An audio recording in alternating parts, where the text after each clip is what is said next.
Gravitas Plus, I'm Palki Sharma Upadhyay. Let's recap this week for you. Monday, Russia shells Ukraine. Kiev applies to join the EU. Tuesday, a Russian convoy amasses outside Kiev. Ukrainian President Zelensky calls on the West to impose a no-fly zone. Wednesday, Russia says Kherson has fallen to the Kremlin. An attack on Kharkiv destroys Slovenia's consulate building. Sweden accuses Russia of airspace violation. 143 countries vote against Russia at the United Nations. Thursday, massive explosions hit Kiev. The United Nations says more than 1 million people have fled Ukraine. Where did they go? Poland, Romania, Germany, Slovakia, Russia, Belarus. Do you notice the pattern here? With every passing day, this war is becoming bigger. With every passing day, this war is pulling in more countries. Here's a thought. Can you call this a world war? Is this World War III? A British news outlet has a legit page on World War III. Currently, it is flooded with news from Ukraine.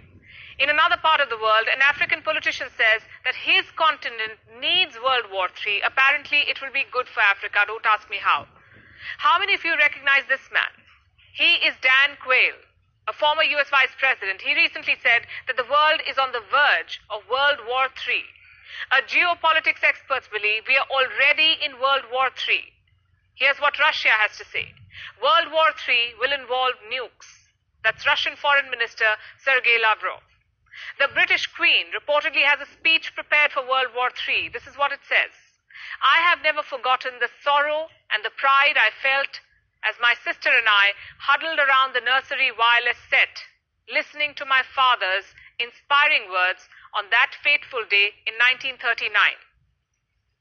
Not for a single moment did I imagine that this solemn and awful duty would one day fall to me, but whatever terrors lie in wait for us all, the qualities that have helped to keep our freedom intact twice during this sad century will once more be our strength. The speech was originally written in 1983. This was at the height of the Cold War. It was made public in 2013.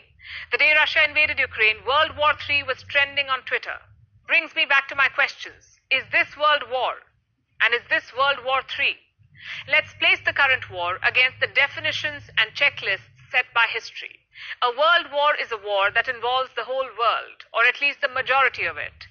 World War I, for example, involved all of these countries. As we speak, only Ukraine and Russia are fighting. The rest of the countries are not on the front line. So history won't agree if we call the war in Ukraine a world war. But here's something else that history tells us. World wars often start small. Flashback 1914. On the 28th of June, Archduke Franz Ferdinand was assassinated in Bosnia. He was the heir to the Austro-Hungarian Empire. His assassin was a Serbian nationalist. A month after the assassination, Austria-Hungary declared war on Serbia. A domino effect followed. Let's pull that map once again. Initially, only these countries were at war. More joined next year. And the year after, the United States joined the war. By 1918, almost all countries were fighting. But it all began with just 2 countries and 1 assassination. So that was World War I. What about the Second World War? Flashback 1939. Germany invades Poland on the 1st of September. 2 days later, Britain and France declare war on Germany. Once again, it has a domino effect. Before you know it, the whole world is fighting. At least 50 million people are dead. Again, it all began with one country invading another. So outbreaks need not be massive for a war to pull in more countries. Even a war between 2 countries can escalate and become a world war. World wars have clear alliances. Prominent countries are divided. World War I had the Triple Entente and the Triple Alliance. The first side had France, Russia, and Britain. The alliance had Germany, Austria-Hungary, and Italy. World War II had the Axis powers and the Allies. Germany, Italy, and Japan were the Axis powers. France, Britain, the US, and the Soviet Union were the Allies. At a glance, only 2 countries seem to be fighting in Ukraine, but if you zoom out, you will see a divided world. Each country has picked a side. The United Nations General Assembly's recent emergency vote is proof. The Assembly was voting on a resolution. It called for the withdrawal of Russian troops from Ukraine. Voting for the resolution meant voting against Russia and in favor of Ukraine. 141 countries voted in favor of Ukraine. The list includes the United States, the United Kingdom, Canada, and Australia. 4 countries voted in favor of Russia: Belarus, North Korea, Syria, and Eritrea. 35 countries abstained. These countries decided to not take sides. to not get involved in a war that's neither of them making, nor theirs to fight. America, too, was in a similar position during the First World War. Initially, it kept out of Europe's war. This was until American interests started bleeding. Things changed rapidly in 1917. The war had entered its fourth year. Germany had launched a naval blockade of the UK. German U-boats or submarines were placed in key trade routes and tasked with sinking ships carrying essential supplies and raw materials. The idea was to starve Britain into surrendering. Between March 16th and 18th, German submarines sank 3 US merchant ships.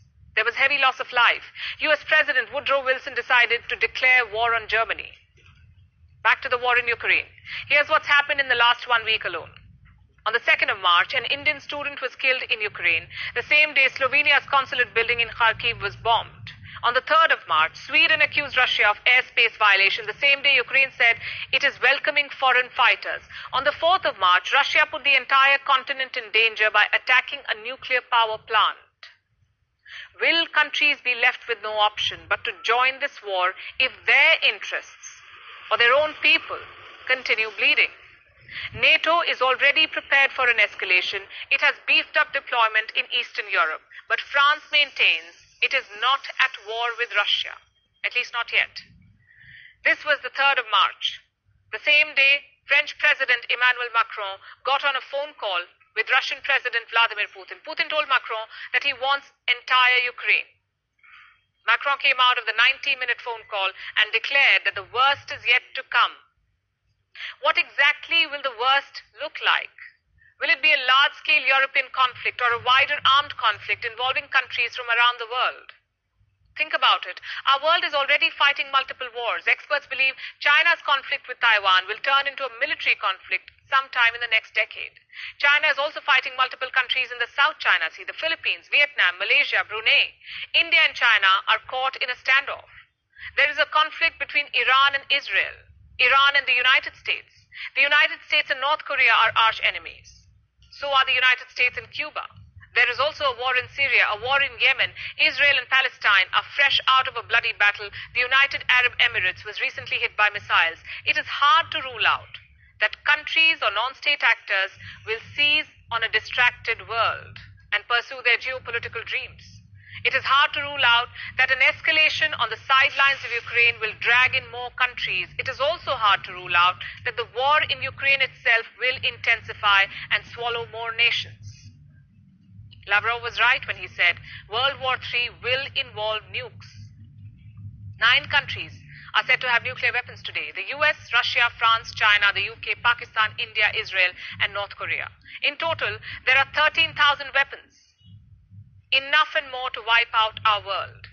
Russia has put its nuclear deterrent team on alert. The US has postponed the scheduled test of its ballistic missile. Why? Perhaps to avoid sending a wrong signal. Our world cannot afford to go to war. Earlier this week, a campaigner from Ukraine confronted British Prime Minister Boris Johnson. She claimed NATO was afraid of World War III, but said the war had already started. But here's the thing. One cannot be sure of what lies ahead. Is this a prelude to World War III? Is this the end of the post-Cold War era? Or is this Cold War II? That last question was put to US President Joe Biden. A journalist asked him, are we seeing a new Cold War? It depends, said Biden. From where I'm sitting, I see ample signs of a new Cold War. There are 2 clear sides, one led by the US, another by Russia. Then there are countries that have chosen to stay out. There is talk of a possible world war, signs of an escalating conflict. And I see a president who refuses to back down.